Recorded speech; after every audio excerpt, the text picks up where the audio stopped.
Hey guys, thanks for joining me today. I am riding on another forest road, pretty familiar to me. You've probably seen bits of it before, and don't have a lot of riding in my area, which is too bad. Some of you guys I've talked to online and follow on YouTube have just amazing places to ride, and sometimes I get envious. And one of these days I'll start loading the bike up on the carrier and going to further locations and exploring a bit more. I look forward to doing that, but at the same time I'm pretty sketched out by the carrier.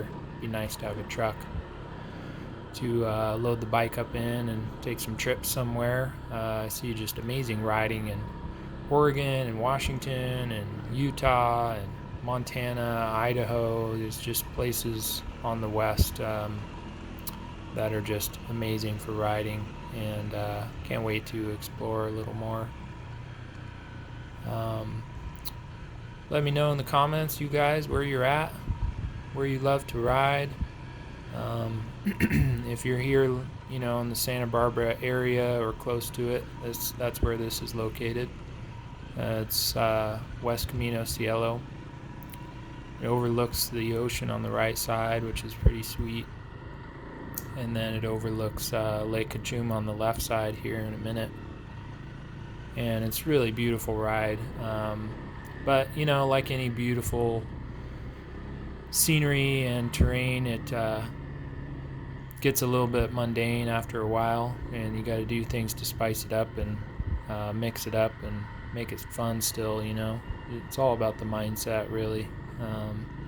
But I try and have fun and just work on my skills, keep getting better as a rider. I've noticed a huge improvement since I got the bike in February, and I grew up riding. Got my first, I had ridden a little bit before this, but I got my first dirt bike when I was 11, and it was way too big for me. It was a Yamaha 350 TTR, and the thing was just so big. I had to start it by having the kickstand down and my left foot on the peg, and when the thing fell over, I was just totally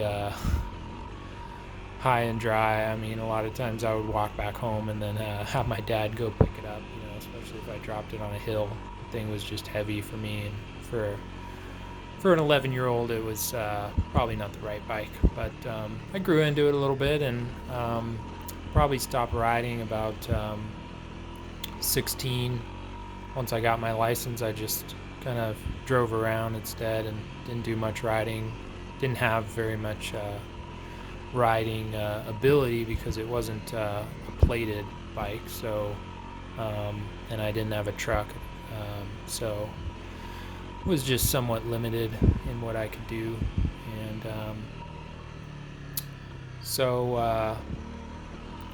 and then I went a long time without riding, and then I got this the Honda CRF 250L in February of 2019, and I've just been riding a ton, and I've seen a huge improvement in my riding ability since February, and it's just really fun to see yourself getting better and pushing yourself a little bit. I pushed myself a lot when I first got it, and ended up breaking stuff on the bike and bending stuff, and it just wasn't fun. And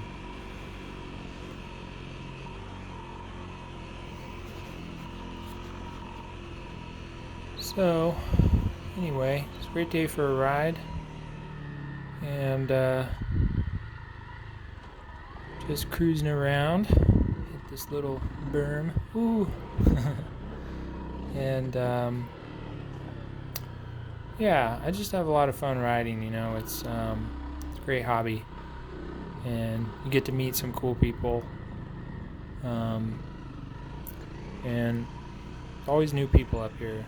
It's very interesting.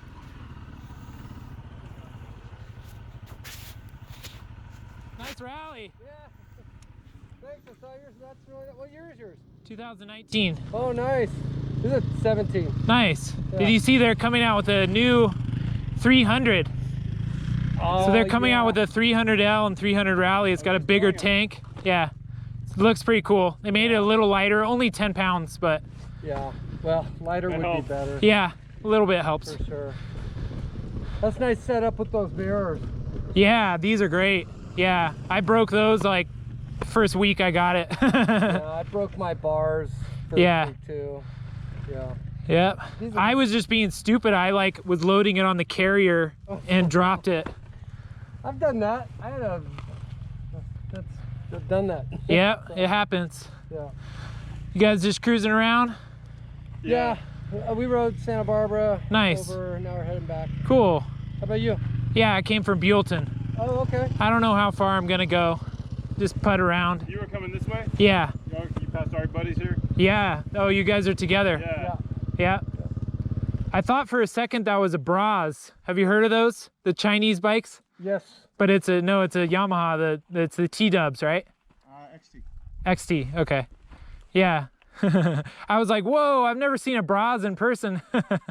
From the back, I thought it might be. Well, I just got hot. I know, right? Right. I got a jacket underneath here too. Oh, good. Time to shed some layers. Yep. Yeah. Good day to ride. Hell yeah, man. Awesome. Oh, keep going? Yeah, let's do it. All right, you guys want to keep rolling? Yeah. This little hill climb coming out of here? I've never done that one. It's not as hard as it looks. Yeah.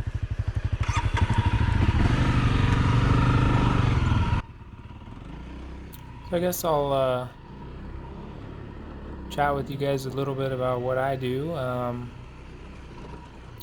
have a design business where I do residential design, like remodels and additions, and some new house construction, and so I'm a draftsman and have my own company, and been doing that since 2015, and it's been really awesome, and allows me flexible schedule, and can go riding during the week if I want to, and I don't very much these days because I'm pretty busy, as is everybody in the construction and design industry, but yeah, it's really good, and I hope the market keeps holding strong like it has been, and projects keep coming in. It's really, really good. I think when COVID first started, it slowed a bit and people weren't calling for new projects, but after like a couple months, everybody just started calling, I think, because they were at home staring at their kitchens and getting tired of them and wanting to do a refresh and possibly add on to their house, and it's been great.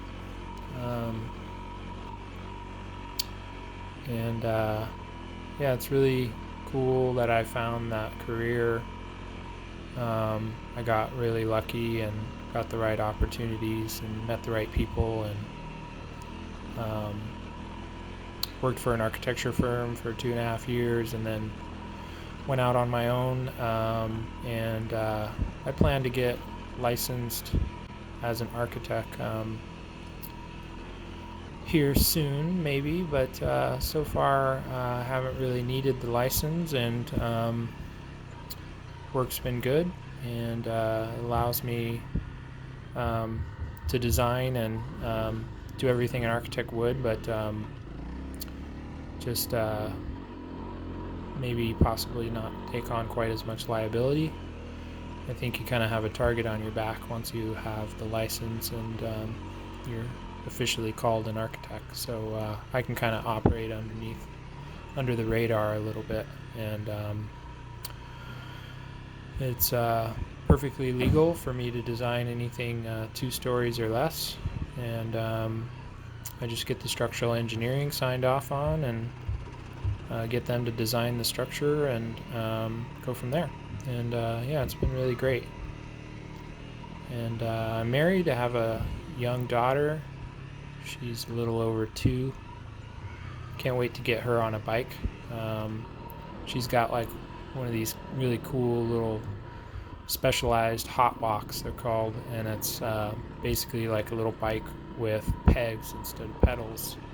And I thought that'd be good for her to learn on, because it's kind of like the first step toward riding a motorcycle. And you kind of scoot along with your feet, and then once you gain speed, you pull your feet up onto the pegs. And so once she gets good enough at riding that and doesn't need any help from Dada, it'll be time to get her like a little 50.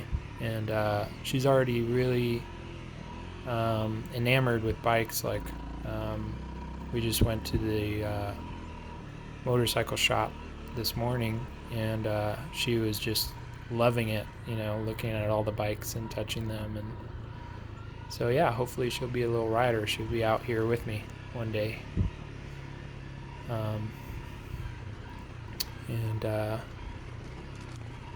Yeah, other than that, I live in like Central California,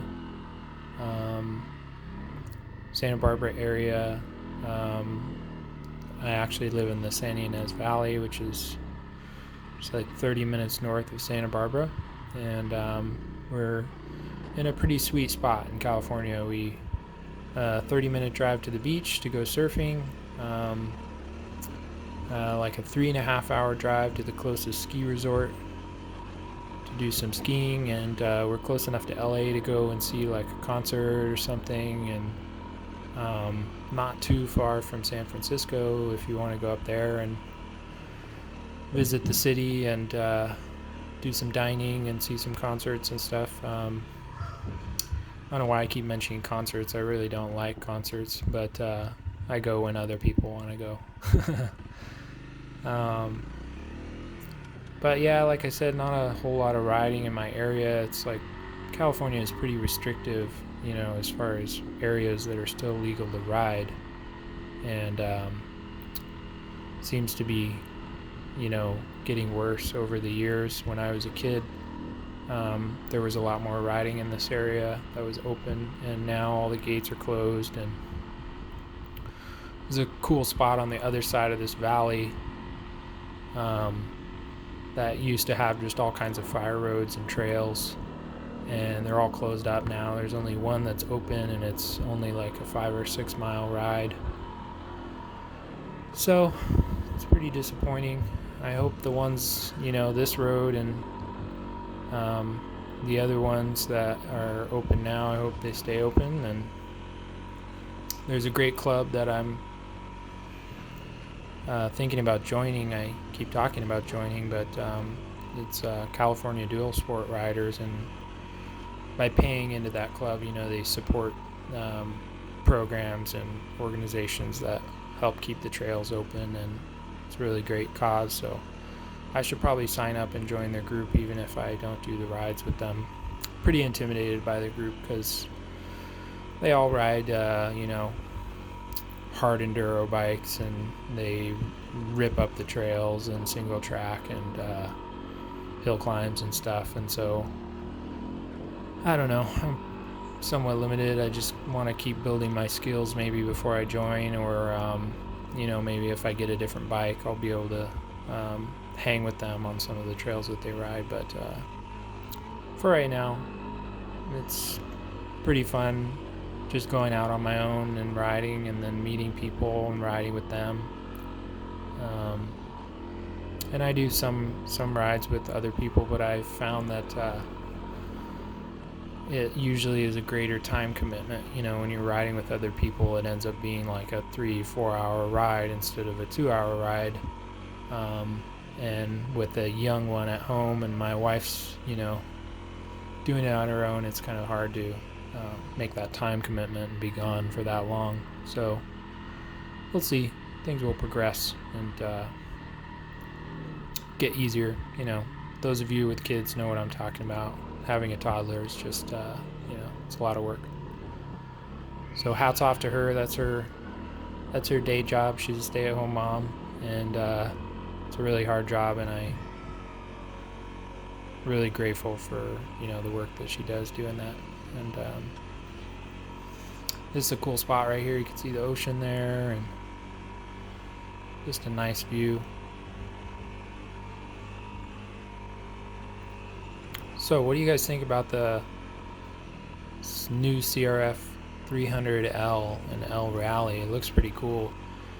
The other bike that I saw that's new that I didn't even hear about was they've now making a 450 RL, and I only looked at it briefly at the shop today because I was with my daughter, and so I didn't have like, you know, the ability to really check out the bike, but it looks really cool. It looks like they, you know, stripped it down a little bit from the L and made it you know, a little more race worthy, I guess, than the 450L.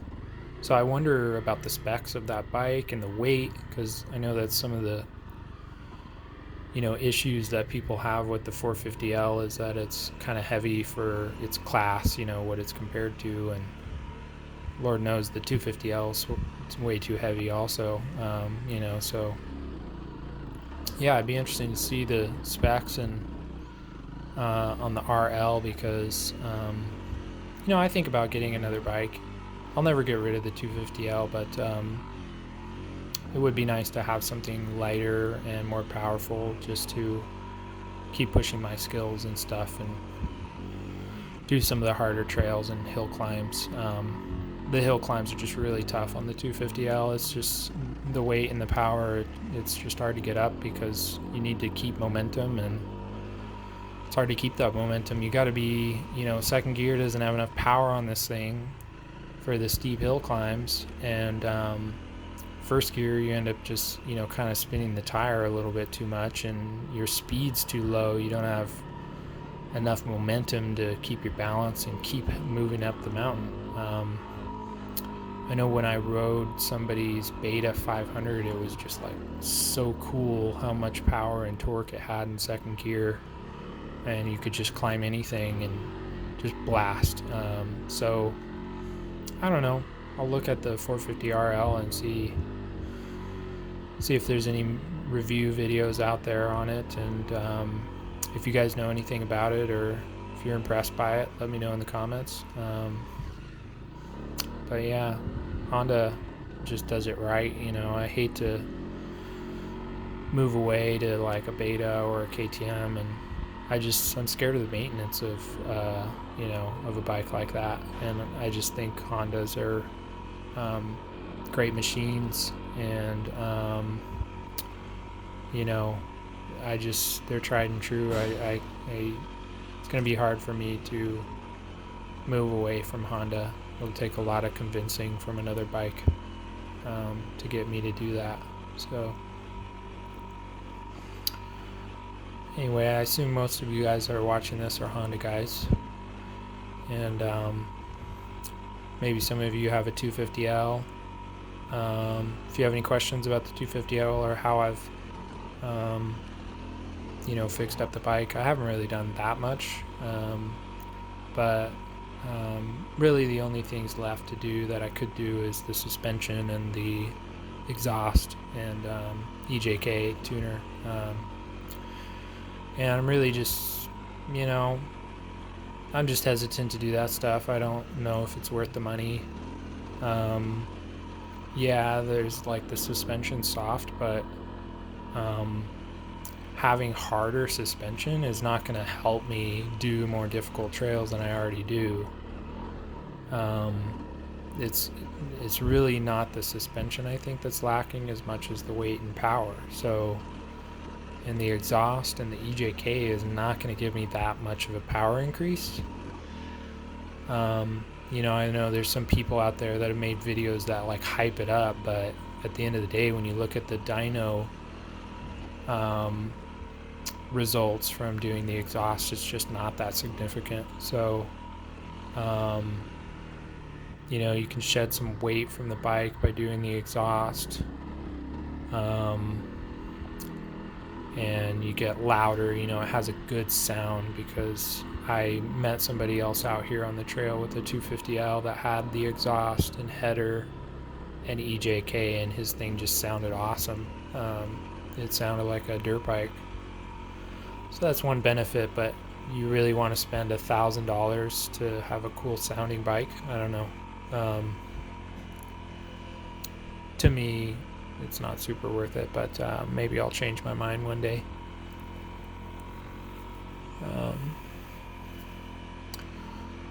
So yeah, other than that, most of the upgrades I've done to the bike are just, functionality upgrades and, increasing the kind of usability of the bike. And I was at the motorcycle shop today because I was trying to get new tires, and right now I have the Dunlop D606 on both the front and rear, and I found that the front tire was not very good in the hard pack, which most of the trails that I ride are pretty hard pack. There's not a lot of soft dirt or mud. It doesn't rain very much here, so I wanted to try out a different tire. So from what I've read and looked at, people have good experiences with the Pirelli MT21, so that's what I'm going to try out this time. And all my online sources that I usually use were out of stock of the MT21, and Cycle Gear was out of stock, and CRF's only, and I even tried Walmart. Looked at Walmart, they were out of stock, and then I called the motorcycle shop.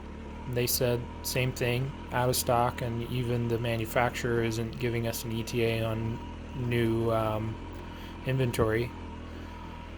And then today I was just like, what the heck, I'm gonna drive to the shop, and sure enough, I found one on their shelf that wasn't in their inventory, I guess, wasn't in their record, and just the right size. And so I picked that up, and then I'm just waiting a few days for the rear tire. I'm going to do the Dunlop D606 again in the rear because I like the tire. It's good traction, and gets a lot of miles. It's a hard compound, and it's got a nice tread, and it's pretty good on the hard pack, and really good in the like loose stuff, loose rocks and dirt. So I haven't really tried the tires out in mud. It just, like I said, it doesn't rain very much here, and when it does, I don't like to ride. So not a mud guy, but yeah, I had somebody online was telling me to try out the Tusk tires. Maybe I will do that on the next go round.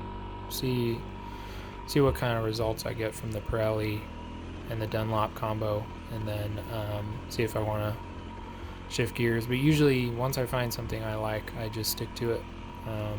So we'll see. I've got the newest upgrade to the bike was the Pro Taper Contour CR High handlebars, and those are 1 1/8 inch, and so they require a universal clamp that does raise the bars a little bit. It's like a 1/2 inch or something. That helped a little bit. I noticed a little bit of a difference when I started riding with them, and biggest difference I noticed was that they're a little wider. The stance is wider than the stock bars, and they just felt so much more stable. And I don't know if that was the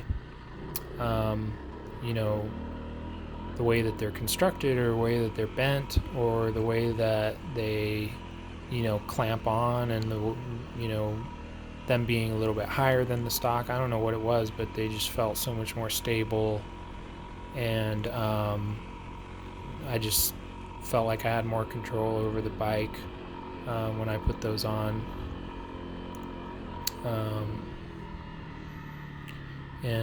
Yeah, so I'm enjoying them pretty thoroughly. I made a video recently calling the CRF the maintenance-free dual sport, which I still stand by. The only one thing that I've noticed, and this is not really a big maintenance issue, but my front brake doesn't seem to be very grabby. It doesn't seem to be doing the job that it should be, or that it did when I first got the bike. So I don't know if I have like air in it, if there's air bubbles in the fluid, or so possibly I need to bleed the front brake and put new fluid in, and I'm not sure, that could be the issue, but I'm not quite sure yet, so I need to investigate that, because it's front brake's pretty bad right now. So I'm using like mostly rear brake, and it's just safer to have some more grab in the front than I do now. So I need to investigate that. But let me know if any of you guys have a 250L and you've had the same issue, or if you have any ideas of what might be the problem. But I know there's various things that can contribute to brakes not working very well, but I think most of the time it's because there's like an air bubble or something. But I'm not super up and up on brakes, and I have to even like research and watch some videos and see if I can bleed the brakes myself, because I think you need like a special machine or something to then test the pressure or something. I don't know. I've seen my dad bleed brakes before, and he had like this pressurized machine that the fluid then went through, and I don't know if he was just being, going above and beyond, or if that's something you have to do. So anyway, I'll research that and see what it is. This is a cool little sand track I found. I'm not super good at riding sand, so I was kind of going slow and just trying to stay upright, but yeah, it's a fun little spot I found tucked away up here. And yeah, not too much exploring to be done because of the limited amount of trails, but gosh, I'll tell you, when I first got the bike, it was the most fun. I just felt like I was exploring every time I went out, and everything was so new, and I've always loved hiking, so it was like hiking but way better. And yeah, so this is the road on the way back home. It's another little forest road. I love the scenery here on this road. It's just really nice greenery, coastal oak trees, and in the spring it's just awesome because there's little rivers and streams that come down, and there's like a little waterfall at one of the crossings, and it's just really beautiful.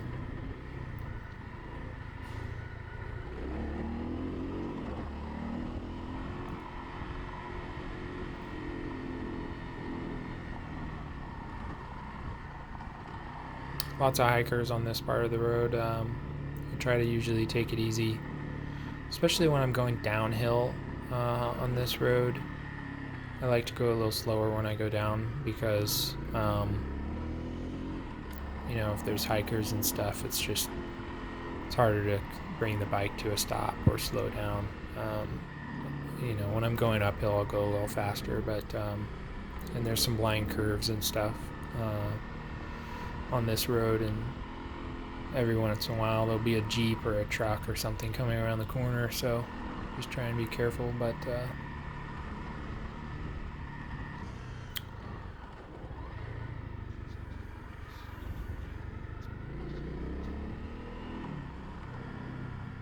this part of the video I had to this part of the road I had to cut the clips a lot, because every time I would stand up, the angle, the camera was wrong.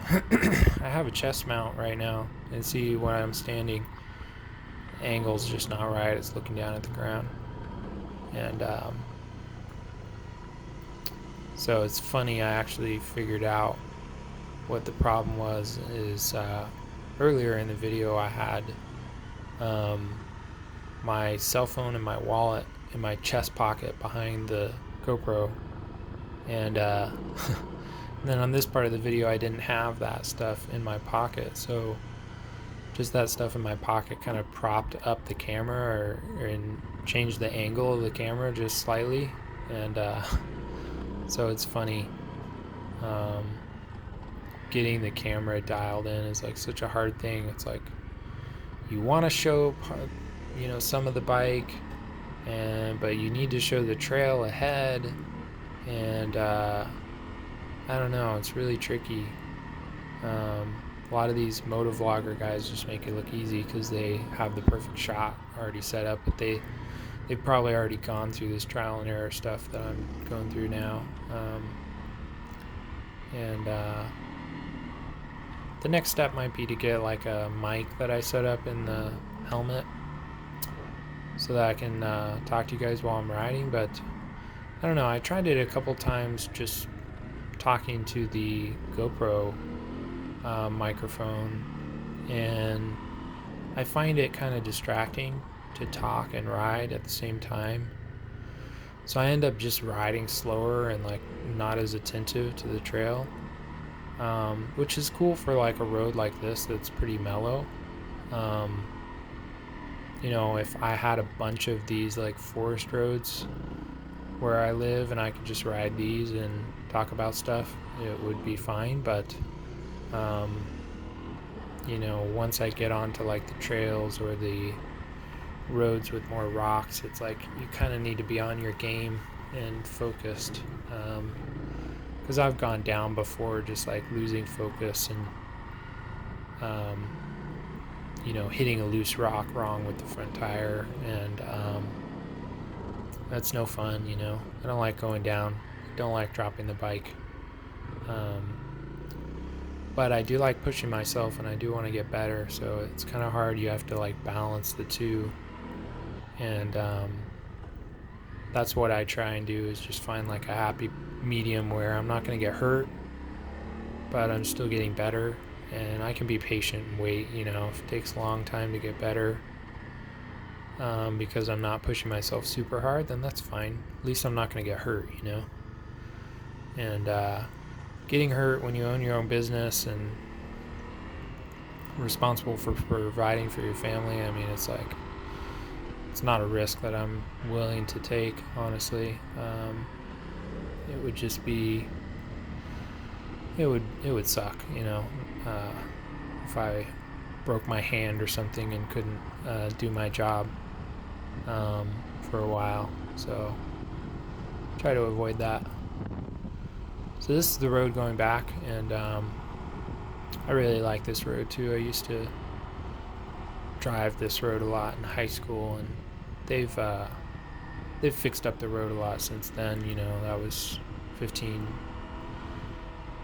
20 years ago, but all these bridges are new. It used to be river crossings. You would drive and cross the river, and gosh, I'm glad they don't have those anymore, because I dread river crossings on a motorcycle in this area.